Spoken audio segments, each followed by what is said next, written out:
देखिए प्रश्नावली 7.2 है जिसका 8वां सवाल है। इसमें दिया है एक रेखा AB है जिसे यह बिंदु जो P है इसे विभाजित करता है, मध्य में नहीं है, विभाजित करता है। मध्य में होता तो मध्य बिंदु के लिए अलग सूत्र लग जाता, बताया गया था ना।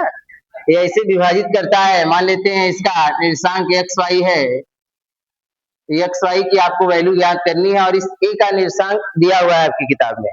A का निर्देशांक जो दिया है वो -2, -2 दिया है, -2 और -2। और जो B है उसका निर्देशांक दिया है 2 -4। कितना दिया है? 2 -4 दिया है। आपको एक चीज चाहिए, अनुपात। इसमें अनुपात मिसिंग है। अनुपात के स्थान पे कुछ और दे दिया है जिसकी सहायता से आप अनुपात निकाल सकते हो। दिया है AP बराबर दे दिया है 3/7 AB। AP बराबर क्या दिया है? 3/7 AB। तो आपको ये ज्ञात करना है कि बताइए जो बिंदु P जो है इसको जो विभाजित कर रहा है वह किस अनुपात में विभाजित कर रहा है और इस विभाजन बिंदु का निर्देशांक कितना है। दो चीजें छुपी हुई है इसमें ना। आपको M1 M2 भी नहीं पता है और यह XY भी नहीं पता है। आपको पता है? नहीं पता है ना। तो आपको दोनों वैल्यू यहाँ ज्ञात करनी है। दिया क्या है? AB एक रेखा है जिसके पहले सिरे का निर्देशांक -2, -2 है, दूसरे सिरे का निर्देशांक 2 -4 है। इस विभाजन बिंदु का निर्देशांक XY आपको ज्ञात करना है, प्लस आपको विभाजन भी याद करना है किस अनुपात में यह विभाजित हो रहा है ना।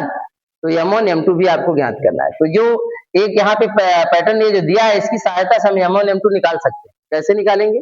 यहाँ देखिए 7 का ये गुणा है, इधर भाग है, इधर आके क्या होगा? गुणा। इसको हम लिख सकते हैं 7AP। क्या लिख सकते हैं? 7AP ना। अच्छा ये बताइए यहाँ जो M1 और M2 हमको निकालना है वो M1 यहाँ क्या चीज दर्शा रहा है? M1 यहाँ AP को दर्शा रहा है। किसको दर्शा रहा है? AP को। और यह जो M2 है यह किसको दर्शा रहा है? यह PB या BP को दर्शा रहा है ना। तो इसका मतलब मुझे AP और PB का अगर मैंने अनुपात निकाल लिया, AP और PB का अनुपात निकाल लिया तो समझ लो AP जो होगा वो M1 होगा और जो PB होगा वो क्या होगा? M2 होगा। तो यहाँ पे देखिए AP तो है लेकिन PB नहीं है। तो PB आएगा कैसे?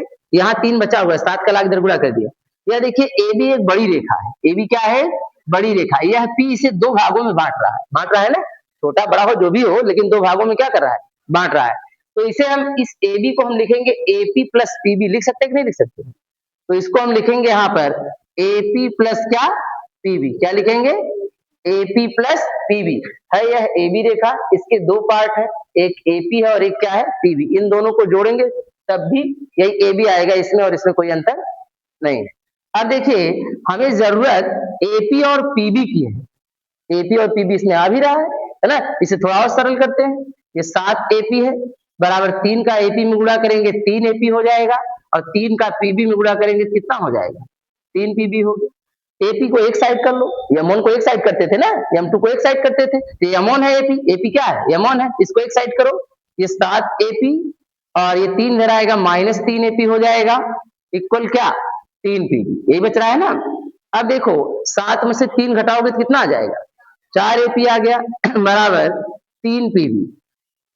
अब हमें AP और PB का अनुपात, ये M1 है, M2 का लाकर भाग दोगा, एक करते थे। तो यहाँ AP को आप ऐसे रखो बटा क्या हो जाएगा? PB। अरे भाई कर गुणा बिहार क्या हो गया? भाग। इधर बचा क्या? 3। इसका गुणा इधर जाके क्या हो जाएगा? भाग 3/4। मतलब AP अनुपाते PB ये आ गया क्या? 3/4 आ गया। 3/4 मतलब यह है M1 अनुपाते क्या मिल गया हमको? M2 कितना मिला? 3 मतलब M1 की वैल्यू 3 होगी और M2 की वैल्यू कितनी होगी? इसका मतलब ये हुआ ये जो बिंदु P है वह इस पूरे रेखाखंड को 3/4 के अनुपात में क्या कर रहा है? बांट रहा है। तो यही आपको निकालना था। ये अगर निकल गया तो X1 Y1 X2 Y2 तो आपको पता है। अब तो विभाजन बिंदु निकाल सकते हैं। यहाँ पे इसे हम X1 Y1 मानते हैं, इसे क्या मानते हैं? X2 Y2 मानते हैं। अब हम इस XY की वैल्यू निकाल सकते हैं। क्यों? क्योंकि M1 की वैल्यू हमको मिल गई और M2 की वैल्यू भी हमको मिल गई। तो अब हम सूत्र का यूज करेंगे यहाँ पर। विभाजन बिंदु का निर्देशांक X बराबर क्या होता है? M1 X2 प्लस क्या? M2 X1 बटा क्या?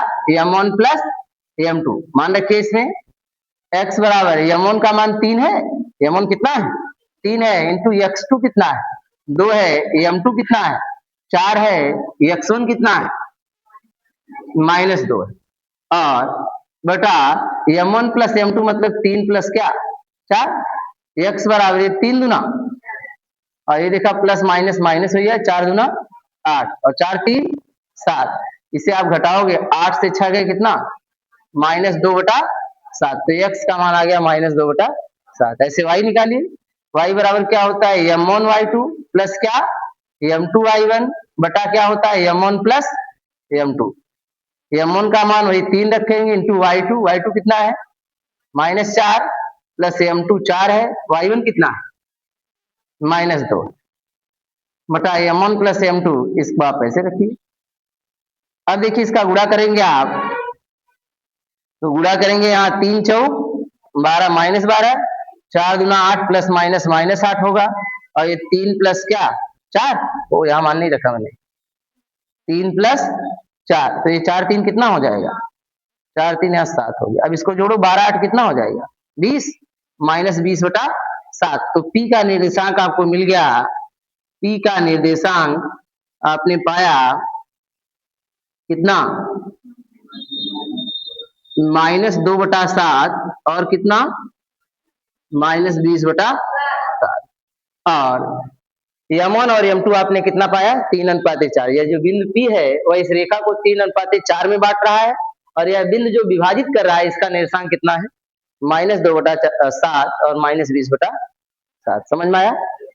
इसी पे एक सवाल हमने लगाएंगे आप एक सवाल हम इस पे दे रहे हैं यहाँ दे रहे हैं ये दिख रहा है ना इसमें तो यहाँ एक हम सवाल रेखा खींच दे रहे हैं हमको रेखा खींचना है केवल बाकी आपको करना है ना यहाँ पे